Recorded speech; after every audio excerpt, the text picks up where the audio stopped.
বিষয় মেরুদণ্ডে যক্ষ্মা রোগ।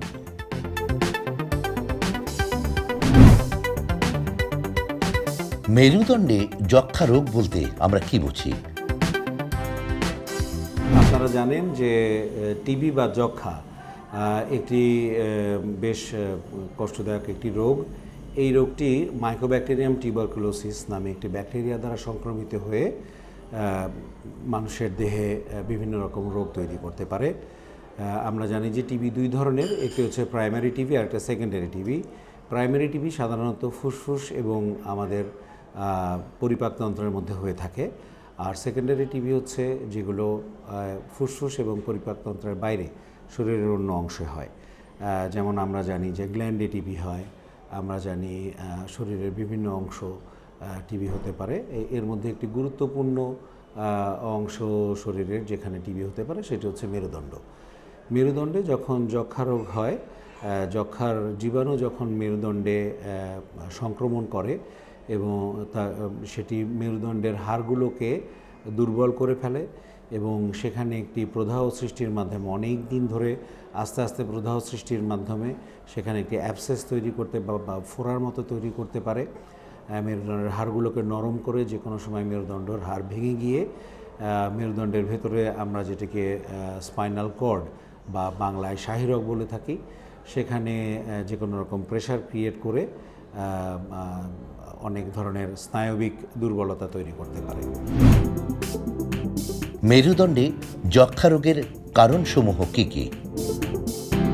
মেরুদণ্ডে আসলে টিবি রোগের যে কারণ আমরা সবাই জানি যে সাধারণত আমাদের দেশে অপুষ্টি এবং হাইজিন মেনটেন না করে চললে, অপরিষ্কার অপরিচ্ছন্ন জীবনযাপন, সেই সাথে যদি রোগী অপুষ্টি থাকে, তার যদি শরীরে রোগ প্রতিরোধ ক্ষমতা কম থেকে থাকে, তাহলে এবং এই মানুষেরা যখন একজন টিবি রোগীর সংস্পর্শে আসে তখন রোগীদের টিবি রোগ হতে পারে। টিবি রোগ এটা একটি খুব মাইল্ড ভ্যারাইটির একটি জীবাণু দ্বারা হয়, কোনো অ্যাগ্রেশন কম থাকে, এটি অনেক দিন ধরে শরীরের ভিতরে সুপ্ত অবস্থায় থাকতে পারে। অনেক দিন সুপ্ত অবস্থায় টিবির জীবাণু শরীরে থেকে যখন রোগীর শরীরে কোনো অপুষ্টি হয়, রোগীর কোনো কারণে যখন রোগ প্রতিরোধ ক্ষমতা কমে যায়, তখন এই টিবি রোগটা তখন তার প্রকাশ পায় এবং বিভিন্ন জায়গায় তার লক্ষণসমূহ তৈরি করা শুরু করে। মেরুদণ্ডে যক্ষ্মা রোগের লক্ষণসমূহ কি কি?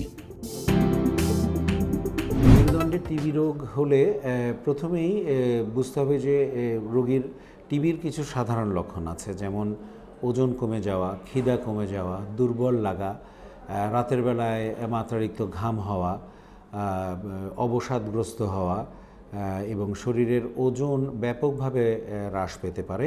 এই সাধারণ লক্ষণগুলোর সাথে সাথে আরও যেটা হতে পারে যে মেরুদণ্ডের কোনো একটি বিশেষ অংশে ব্যথা হতে পারে এবং এই ব্যথাটা দেখা যায় যে খুব বেশি তীব্র না হলেও প্রথম দিকে হালকা ব্যথা অনেক দিন ধরে থাকে। রোগীর রাতের বেলায় জ্বর আসতে পারে এবং লো গ্রেড ফিভার বলি আমরা, যে জ্বর তীব্র মাত্রায় না হয়ে অল্প অল্প জ্বর থাকতে পারে।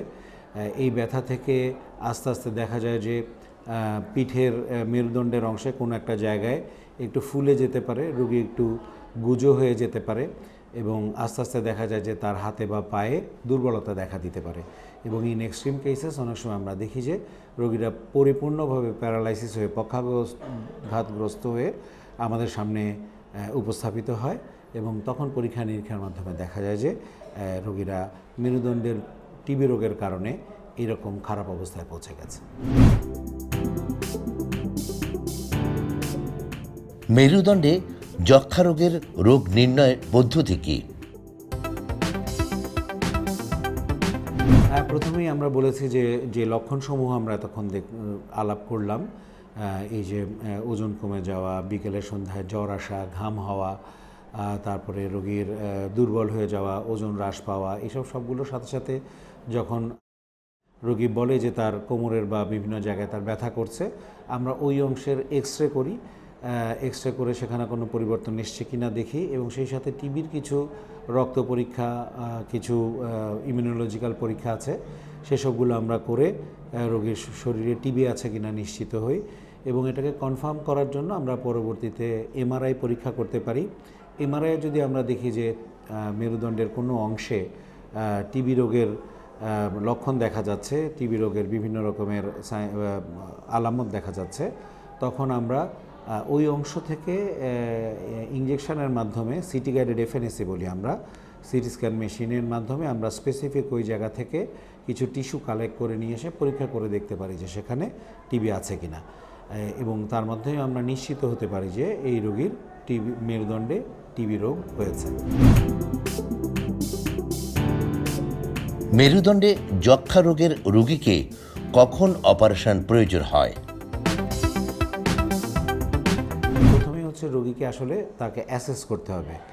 প্রথম থেকে হচ্ছে যে রোগীর মেরুদণ্ডের টিবির কারণে তার কি ধরনের সমস্যা হচ্ছে এবং সমস্যার গুরুতর কতটুকু গুরুতর হয়েছে সেটার উপর নির্ভর করে আমরা বিভিন্ন রকমের চিকিৎসার পদ্ধতি আছে, সেগুলো আমরা নির্ধারণ করে থাকি। প্রথমেই টিবি রোগীর জন্য ফার্স্ট অ্যান্ড ফরমোস্ট টিবি রোগ যখন নিশ্চিত হয় বিভিন্ন পরীক্ষার মাধ্যমে, তখন তাদেরকে আমরা অ্যান্টি টিবি ওষুধ শুরু করি। আপনারা জানেন যে বাংলাদেশ সরকারের অনেক দিন ধরেই টিবি রোগের চিকিৎসা বিনামূল্যে সরবরাহ করা হয়। সো এই ওষুধগুলোকে অনেক দিন ধরে খেতে হয়, 6 মাস, 1 বছর, 18 মাস, এরকম বিভিন্ন রেজিম রয়েছে। তো সেই রেজিম অনুযায়ী রোগীকে আমরা টিবির ওষুধ শুরু করি। টিবির ওষুধ শুরু করার পরবর্তীতে যদি দেখা যায় যে রোগীর লক্ষণ খারাপ হচ্ছে এবং রোগীর যেসব সমস্যা নিয়ে আমাদের কাছে এসেছিল তার উন্নয়ন হচ্ছে না বা আরও দ্রুত খারাপ হচ্ছে, সেই সব ক্ষেত্রে আমরা রোগীর অস্ত্রোপচারে যেতে পারি। অপারেশন করে আমরা রোগীর যেই স্থানে টিবির রোগ বিভিন্ন রকমের সমস্যা তৈরি করেছে আমরা সেই জায়গাগুলোকে পরিষ্কার করে আসি। ওখানে আমরা যদি দরকার হয়, প্রয়োজন পড়লে আমরা সেই জায়গায় যদি স্ক্রু এবং রড ফিক্সেশনের মাধ্যমে স্পাইনাল স্টেবিলাইজেশনের যদি প্রয়োজন হয় তাহলে আমরা স্পাইনাল স্টেবিলাইজেশনের ব্যবস্থা করে থাকি। মেরুদণ্ডে যক্ষ্মা রোগের চিকিৎসা পদ্ধতি কি?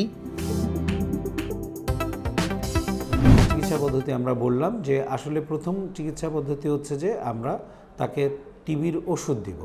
টিবির ওষুধগুলোকে খেতে হবে এবং টিবির ওষুধের ব্যাপারে যেটা মনে রাখা প্রয়োজন সেটা হচ্ছে যে রোগের লক্ষণ কমে গেলেও রোগী যদি ভালো অনুভব করে তাহলেও টিবির ওষুধটাকে কন্টিনিউ করতে হবে এবং টিবির ওষুধ পূর্ণ মাত্রায় সম্পূর্ণ কোর্স ধরে খেতে হবে। এটা অত্যন্ত জরুরি, কারণ টিবি রোগ আসলে টিবির ওষুধ অনেক দিন ধরে চলে, সর্বনিম্ন 6 মাস থেকে অনেক সময় 2 বছর পর্যন্ত রোগীকে টিবির ওষুধ খেতে হতে পারে। তো এক্ষেত্রে যেটা সবচেয়ে বেশি মনে রাখা প্রয়োজন সেটা হচ্ছে টিবির ওষুধ সম্পূর্ণ কোর্স কমপ্লিট করতে হবে। কারণ এখন আমাদের বিশ্বে একটি সমস্যা খুব প্রকট হয়ে গিয়েছে, আমরা এটাকে বলছি মাল্টি ড্রাগ রেজিস্ট্যান্ট টিবি, মানে এমডিআর টিবি, এবং কিছু কিছু ক্ষেত্রে এক্সডিআর টিবিও বলে যে এসব মাল্টি ড্রাগের থেকেও আরও বেশি খারাপ পর্যায়ে চলে যায় টিবি রোগ। এবং তার একটি বড় কারণ হচ্ছে যে টিবি রোগের সম্পূর্ণ ডোজ কমপ্লিট না করা। তো এই কারণে আমি আমাদের সম্মানিত দর্শকদেরকে অনুরোধ করব, যার টিবি রোগ হয়েছে তাকে টিবি রোগের লক্ষণ কমে গেলেও রোগী যদি ভালো অনুভব করে, ঠিক আছে, এই ওষুধটা একদম পূর্ণ মাত্রায় সম্পূর্ণ সময় ধরে টিবির ওষুধগুলো যেন অবশ্যই সেবন করেন। এবং এরপর টিবির ওষুধের পরে যদি রোগীর প্রয়োজন হয় তাহলে অস্ত্রোপচারও লাগতে পারে। মেরুদণ্ডে টিবির ক্ষেত্রে রোগীর অস্ত্রোপচারও লাগতে পারে এবং আমাদের দেশে সরকারি হাসপাতালসমূহে এবং বেসরকারিভাবেও টিবি রোগের রোগীদের বিভিন্ন রকম মেরুদণ্ডে টিবি রোগের রোগীদের অস্ত্রোপচারের ব্যবস্থা আছে এবং আল্লাহর রহমতে ইনশাআল্লাহ এই রোগীদের আউটকামও অত্যন্ত ভালো।